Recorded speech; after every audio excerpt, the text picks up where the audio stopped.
কোচবিহারের সেই 3 বিঘা করিডোরে দাঁড়িয়ে আজ আমার সোনার বাংলা গাইলেন এপারের শিল্পীরা, ওপারের মুক্তিযুদ্ধের বিজয় দিবসকে সম্মান জানাতে, শ্রদ্ধা জানাতে।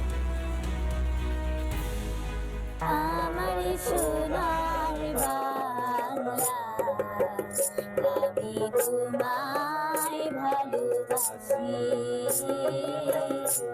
চিরদিন তোমার আকাশ, চিরদিন তোমার আকাশ, সোনার বাতাস। এই গানটি আমাদের কবিগুরু রবীন্দ্রনাথ ঠাকুরের লেখা। এই গানটি আমার সোনার বাংলা এপার বাঙালি এবং ওপার বাঙালিদের একত্রিত করে। এই গানটি আমাদের সমস্ত বাঙালিদের আবেগকে বের করে। আমি তোমায় ভালোবাসি,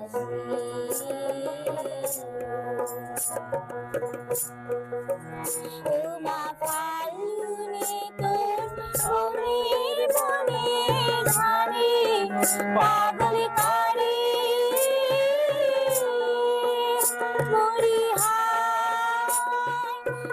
আমরা যারা বাঙালি রয়েছি, এপার বাংলায় কিংবা ওপার বাংলায় রয়েছি, তো বিশেষ করে আমাদের এই গানটাকে ভুলে যাওয়া একেবারেই চলবে না বা উচিত হবে না। আমি সবসময় চাই আমি যেমন বাঙালি, ওপার বাংলায় যারা বাঙালি রয়েছে সবাই আমাদের এই গানটাকে সবার মনে প্রাণে হৃদয়ে স্পন্দনে একদম বেঁধে রাখতে হবে। আমি দেখেছি মধুর হাসি সোনার বাংলা, আমি তোমায় ভালোবাসি।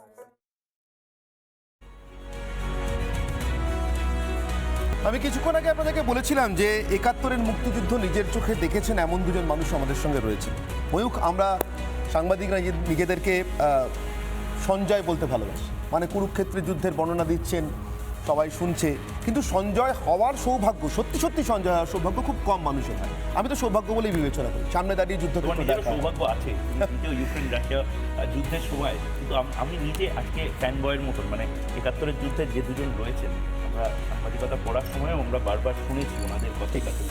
কিন্তু আমি বলবো ময়ূখ, আমাদের সেই অভিজ্ঞতা আমাদের কিছুই না, তার কারণ আমরা যে যুদ্ধটা দেখেছি, এমনকি মহাভারতের যুদ্ধ যেটা সঞ্জয় বর্ণনা করেছেন, তাতে ওয়ার কনভেনশন বলে কিছু ছিল, মাঝে মাঝে তার ব্রেক হয়েছে ঠিক কথাই, কিন্তু একটা সত্যিকারের ফ্যাসিস্ট বাহিনীর বিরুদ্ধে একটা দেশ মুক্তিযুদ্ধ লড়ছে, এটা দেখার সৌভাগ্য এবং সেই বিজয় দেখার সৌভাগ্য সত্যি আমাদের হয়নি। তেমন দুজন মানুষ, অভিজিৎ দাশগুপ্ত, সাংবাদিক অভিজিৎ দাশগুপ্ত আমার সঙ্গে, এবং সাংবাদিক দিলীপ চক্রবর্তী আমাদের সঙ্গে, দুজনেই আমাদের সঙ্গে রয়েছেন, যে দুজন নিজের চোখে শুধু মুক্তিযুদ্ধ দেখেননি, বারবার সেই মুক্তিযুদ্ধের বর্ণনা, তার প্রতিটি ছবি, প্রতিটি খবর আমাদের কাছে, আপনাদের কাছে পৌঁছে দিতে গিয়ে নিজের সত্যি সত্যি নিজের জীবন বিপন্ন করেছেন। যে কোনো মুহূর্তে চলে যেতে পারতো সেই জীবন, যা আমাদের সঙ্গে এই মুহূর্তে তারা ভাগ করে নিচ্ছেন, যে অভিজ্ঞতা ভাগ করে নিচ্ছেন। আমি প্রথম অভিজ্ঞতা আপনার কাছে আসি, তার কারণ আপনি প্রথম ভারতীয় সাংবাদিক যিনি সীমানা টপকে পারে গিয়েছিলেন ৭১-এর মুক্তিযুদ্ধের সময়।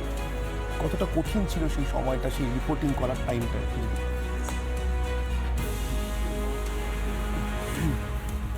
অপারেশন সার্চলাইট লঞ্চ করে, আমরা যখন খবর পাই, আমি তখন স্টেটসম্যানে একটা গোল্ড দরজা ছিল কাছে, সেটা দিয়ে ঢুকে যাচ্ছি, ভিতরে আদিম ব্যানার্জি, চালি বলে আমরা ডাকতাম, বলে এই যে বাঙাল, তোমার দেশে গন্ডগোল লেগেছে, ওপরে যাও। আমি তখন বিকেলে, আমার তখন ইভিনিং ডিউটি। আচ্ছা। তো আমি গেছি, যেতে দেখলাম যে খবর এসে লিক করছে যে ম্যাসাকার হয়েছে, প্রচুর ম্যাসাকার হয়েছে। তো সেইটা কিন্তু অ্যাকচুয়ালি হয়েছে ২৫ রাতে বা ২৬ সকালে। ২৮ তারিখ আমি যশোর ঢুকে যাই, হ্যাঁ, এবং নর্মাল কোর্সে তো যাওয়া যায় না, অবভিয়াসলি সেই সময়। কীভাবে গেছিলেন?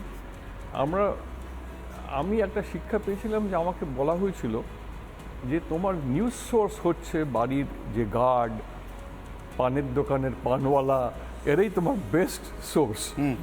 তো ওইখানে একটা চায়ের দোকান ছিল, সেই চায়ের দোকানে ওই চাওয়ালার সঙ্গে গল্প করতে করতে বললাম, আপনারা ওদিকে যান না? বললো হ্যাঁ, এই ছেলেটি তো ওপর থেকে এসে কাজ করে এখানে। আচ্ছা। তো সেই একটি ছেলেকে বললো দেখিয়ে দে, ধান ক্ষেতের ভিতর দিয়ে দিয়ে আমরা ক্রস করে চলে গেলাম। সেই ছেলেটি অবশ্য ক্রস করে গেল না, পারে গিয়ে বললো আপনার সোজা চলে যান, রাস্তাটা দেখিয়ে দিল। রাস্তাটা দেখিয়ে দিল। কিন্তু ইন্টারেস্টিং হচ্ছে প্রায় 3-4 কিলোমিটার চলে যাওয়ার পরেই কিন্তু প্রথম হল্ট বলে আমাদের দাঁড় করালো।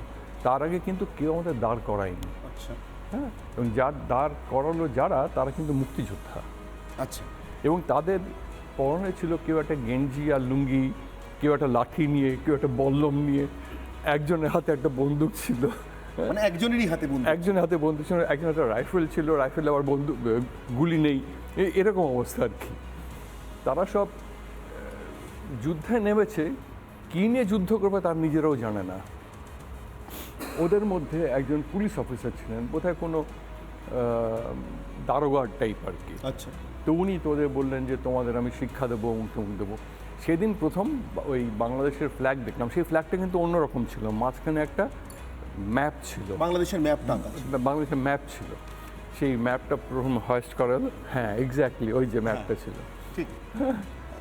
দিলীপদা যদি একটু ঘুরিয়ে দেখান না, কোনো অসুবিধা নেই। আর একটু ক্যামেরায় যদি আমাদের ধরা যায়। দিলীপদার ক্যামেরা কোনটা? রজনী কি? 4 নম্বর ক্যামেরাতে আমি বলবো 4 নম্বর ক্যামেরা। এটা সেই সময়কার ম্যাপ ছিল। একটু ডান দিকে ঘুরিয়ে দিন দিলীপদা। দিলীপদা এইদিকে একটু এইদিকে। এই যে দেখা যাচ্ছে। হ্যাঁ, এবার দেখা যাচ্ছে। এইটা সেই এই ছিল সময়কার তখনকার পতাকা। তখনকার পতাকা। বেশ। তো সেই পতাকাটা তুললো ওরা, তাহলে সবাই দাঁড়ালো। তো দাঁড়িয়ে সেই প্রথম ওখানে আমার সোনার বাংলা গাইলো। বেশ। গায়ে কাটা দাও। তার মানে এই যে সোনার বাংলা আপনি শুনছিলেন, আপনি নিশ্চয়ই একটা হ্যাঁ। অন্যরকম অনুভূতি হচ্ছে। আমার সোনার বাংলা শোনার আরেকটাও খুব ইন্টারেস্টিং আছে। সেটা হচ্ছে আমি 13 বার গেছি ইস্ট পাকিস্তানে, 14 বার গেছি কিন্তু অফিসিয়ালি বাংলাদেশে, 14 টাইম। তো 14 টাইম যখন গেছি, যখন অফিসিয়াল কাগজপত্র নিয়ে গেছি আর কি, এটা তো কিছু ছাড়া ঢুকে যাওয়া। ঢুকে গেছি। তো 14 টাইম যখন গেছি, তখন আমাকে আমার অ্যাসাইনমেন্ট ছিল হচ্ছে youth power in Bangladesh, youth power. কারণ বাংলাদেশে বরাবরই ইউথ পাওয়ারই কিন্তু মেইন পাওয়ার। কারণ ঢাকা ইউনিভার্সিটিকে পিভট করে কিন্তু যা হয়েছে সব ঢাকা ইউনিভার্সিটি থেকেই ঠিক। মানে সেই 7 মাসে জিন্না আসার সময় থেকে পুরোটা সব কিছু কিন্তু ঢাকা ইউনিভার্সিটি কেন্দ্র করে, দ্যাট ইজ দ্য কী বলবো এপিসেন্টার, সেটা করে হয়েছে। এখন ইউথ পাওয়ার করতে গিয়ে আমি দেখলাম যে ওই আমরা আব্দুল কুদ্দুস বাটার বলতাম, মাকনের, ওর একটা ইয়ে ছিল, বক্তৃতা দিচ্ছে, ওদের সঙ্গে সবাই ছিল। সেই বক্তৃতায় গেলাম, সেইখানে এক ভদ্র মহিলা, তিনি বৃদ্ধা মহিলা, বছর 70 বয়স হবে, তিনি ওইখানে বসে প্রথম আমার সোনার বাংলা গেয়ে উঠলেন। এবং সেটা না কি যেটা অনুভূতি আমি বোঝাতে পারবো না, আমার সোনার বাংলা গেয়ে উঠলেন, সাংঘাতিক একটা অনুভূতি সেটা। আমি আবারও ফিরে আসছি এই অনুভূতির গল্পগুলোতে। নানা ধরনের কন্টেন্ট দেখার জন্য লাইক করুন, শেয়ার করুন আমাদের ফেসবুক পেজ, সাবস্ক্রাইব করুন আমাদের ইউটিউব চ্যানেল। পাশাপাশি অন্যান্য ব্রেকিং নিউজের জন্য অবশ্যই চোখ রাখুন রিপাবলিক বাংলায়।